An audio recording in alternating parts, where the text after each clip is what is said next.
Now, for the Iron Sheik, I understand when he started, he wasn't as eccentric as he ended up being in later years.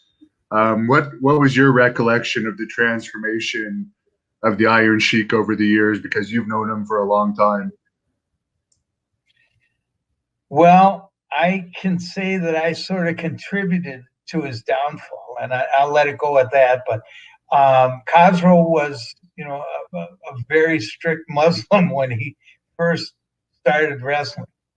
Or in the camp, he didn't drink, he didn't smoke, he didn't swear.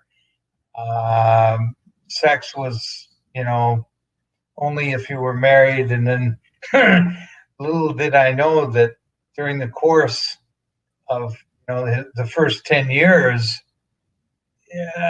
changed him so radically that you never even knew it. And then all of a sudden he became, he was drinking a case of beer a night, and he was, smoking and doing other, street drugs.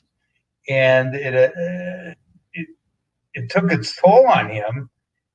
He had a hell of a run in New York, and I worked with him in Charlotte, North Carolina in 1979 and 1980. He came in, I told the story earlier. I was a Mid-Atlantic champion and wrestled him on TV for the belt, and he had a loaded boot. So he loaded the boot and kicked me, and boom, and he beat me and pulled my trunks, 1, 2, 3. So he's got the belt. So I'm coming back in a match with him on TV. So I wind up putting the sleeper on him. He goes down. I take off the boot. I go over to the announcer's table, and I'm trying to think of the guy's name who was the announcer like Gene Okerlund. And I told him, I said, hey, I've got his boot. I'm going to win back the Mid-Atlantic title. So they booked a match between Khosrow and I in Roanoke, Virginia. So the deal was, I'm going to wrestle Kaz for the belt, and I'm going to wear his loaded boot. So we go in, and Sandy Scott, who was the brother of George Scott, who was the booker. George Scott was a booker in Charlotte at the time. So Sandy Scott comes up to me and he said, did George tell you the finish? And I said, no. I said, what is it? And he says, well, he wants you to go an hour through with Khosrow. I said, what? He says, yeah. He said, full of people. I says, you got to be kidding me. I says, what does that do for a baby face if I've got his gimmick boot and I can't beat him in 60 minutes? Where does that put me in line for the Mid-Atlantic Heavyweight Championship?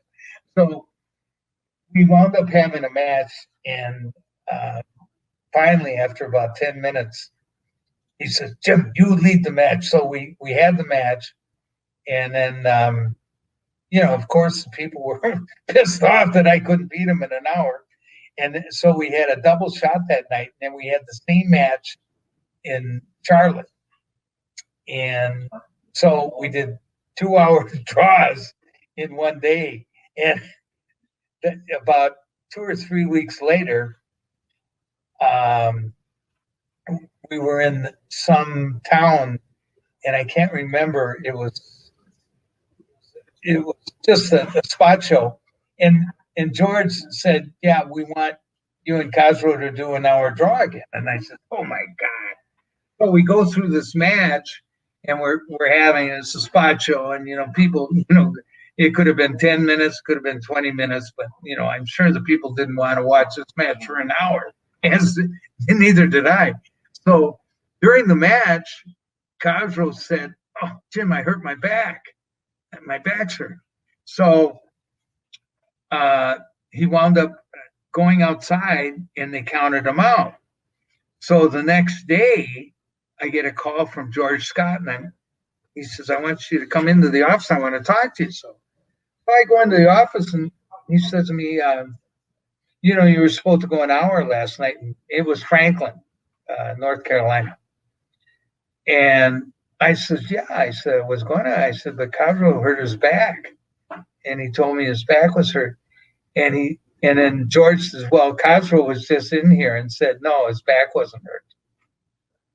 He said, you just wanted to go home early. I said, well, that's not true. So he said to me, you know what? He says, Jim, he says, I can't have you do this. I'm going to have to let you go. So he fired me. So I was sort of relieved in a way, because I just, North Carolina was a great place, but, you wrestled every single day, twice on Saturday, twice on Sunday, never had a day off. Once again, it took a real strong family commitment to keep your family together there. Thank God my kids were, 3 and a year and a half old. And we had worked around everything, and we had a nice little house there. Wound up, selling the house and going back to Minnesota, and had my best year ever.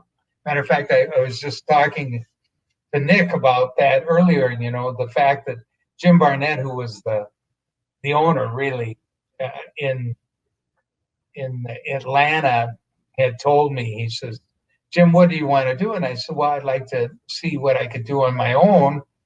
But I said that the writing's on the wall. I said, the best thing for me to do is to go back to the AWA and, reunite with Greg Gagne. And he told me, he said, Jimmy, he says, I'm going to tell you this from the bottom of my heart. He says, if you go back to Minneapolis and Vern Gagne, that will be the biggest mistake you've made in your wrestling career. And I said, well, Jim, thank you, but I'm going to do it. So went back to Minneapolis. Greg and I reunited, and we had a record year working with Jesse Ventura and Adrian Adonis. And I made $85,000, which was my biggest year in the business. So it paid off, and Jim Barnett was wrong, and I was glad to get out of there. Long story made longer. Thank you for watching the Hannibal TV. Please like this video if you enjoyed it, and click the subscribe button to not miss any of our latest shoot interviews, match videos, or news updates. Support us on patreon.com for $1.99 a month to watch our full shoot interviews ad-free and help our channel grow.